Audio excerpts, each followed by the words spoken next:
नमस्कार, मैं रविशा आपका स्वागत करता हूं अपने YouTube channel school for accountants में। अगर आप 11th क्लास के स्टूडेंट हैं और आप अकाउंट्स पढ़ना चाहते हैं तो आप हमारे चैनल को सब्सक्राइब कर लें, बेल आइकन को प्रेस कर लें ताकि हमारी आगे की वीडियो आप तक पहुंच सके। आज का हमारा टॉपिक है chapter number 12, bank reconciliation statement. Bank reconciliation statement हमें बनाने की ज़रूरत क्यों होती है?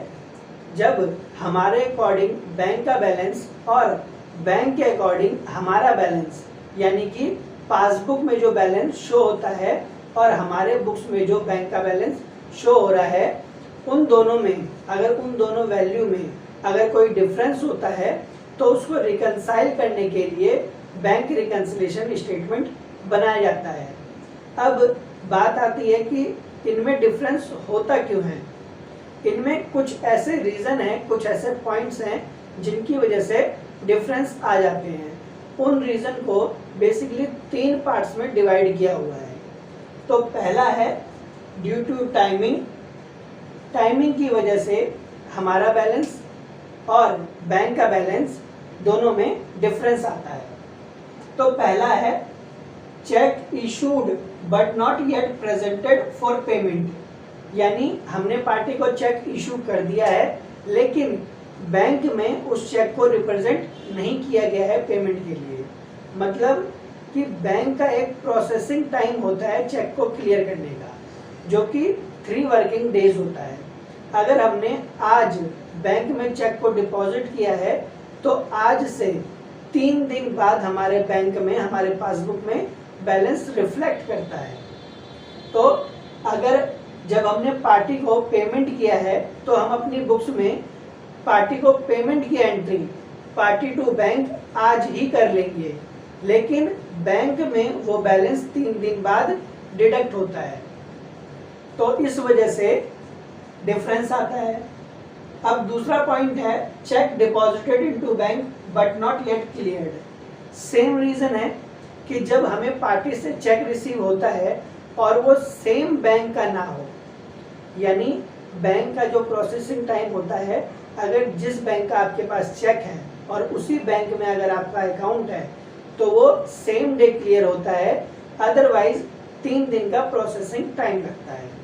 तो जैसे ही हमने पार्टी से चेक रिसीव किया और वो अदर बैंक का है और 3 दिन बाद वो क्लियर होगा, लेकिन हमें क्या है, हमने अपनी बुक्स में आज ही रिसीप्ट की एंट्री कर ली है, तो इनमें क्या होता है, बैलेंस का मिसमैच हो जाता है। क्योंकि हमने तो अपने बैलेंस को इंक्रीज कर लिया, बट बैंक हमारे बैलेंस को तब इंक्रीज करेगा जब वो चेक क्लियर हो जाएगा। तो ये 2 पॉइंट ऐसे थे जो टाइमिंग की वजह से डिफरेंस क्रिएट करते हैं। अब दूसरा पॉइंट आता है ट्रांजैक्शन रिकॉर्डेड बाय बैंक। कुछ ऐसे ट्रांजैक्शन हैं जिसकी इंफॉर्मेशन हमें पहले नहीं होती, बैंक को डायरेक्टली होती है, इसलिए बैंक क्या करता है, उनकी एडजस्टमेंट कर लेता है। लेकिन हम उन ट्रांजैक्शन की एडजस्टमेंट तब करते हैं जब हमारे पास बैंक स्टेटमेंट आती है। तो वो कौन से हैं? पहला है interest credited by bank but not recorded in cash book. मतलब कि बैंक ने इंटरेस्ट रिसीव किया है, क्रेडिट किया है, लेकिन हमें इसके बारे में कोई इंफॉर्मेशन नहीं होती, इसलिए कैश बुक में रिकॉर्ड नहीं किया जाता है। तो इस वजह से डिफरेंस क्रिएट होता है। अब बैंक चार्जेस, बैंक ने किसी सर्विस पे चार्ज किया है, जैसे एनईएफटी पे चार्ज होता है, नॉन मेंटेनेंस पे चार्ज करती है बैंक, और भी बहुत सारे रीज़न है जिस पे बैंक चार्जेस करती है। दूसरा इंटरेस्ट चार्ज बाय बैंक। अगर हमारा ओडी का अकाउंट है तो बैंक इंटरेस्ट चार्ज करती है। ये क्या है, बैंक ने तो हमारे बैलेंस को पासबुक में हमारा बैलेंस कम कर दिया, लेकिन इसकी इंफॉर्मेशन हमें नहीं होती, इस वजह से कैश बुक में रिकॉर्ड नहीं होता है, जिससे क्या होता है, बैंक बैलेंस हमारा कम होता है और कैश बुक में ज़्यादा होता है। इसी की एडजस्टमेंट करने के लिए हम बैंक रिकन्सिलेशन स्टेटमेंट बनाते हैं।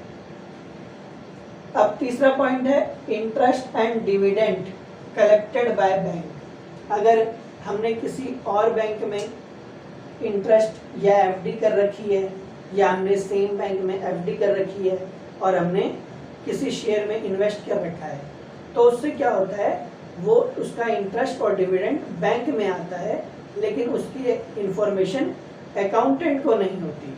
बेसिकली ऑनर को तो सारे प्रूफ आते हैं, लेकिन अकाउंटेंट को हर एक इंफॉर्मेशन ऑनर शेयर करे, छोटी से छोटी, ये पॉसिबल नहीं हो पाता।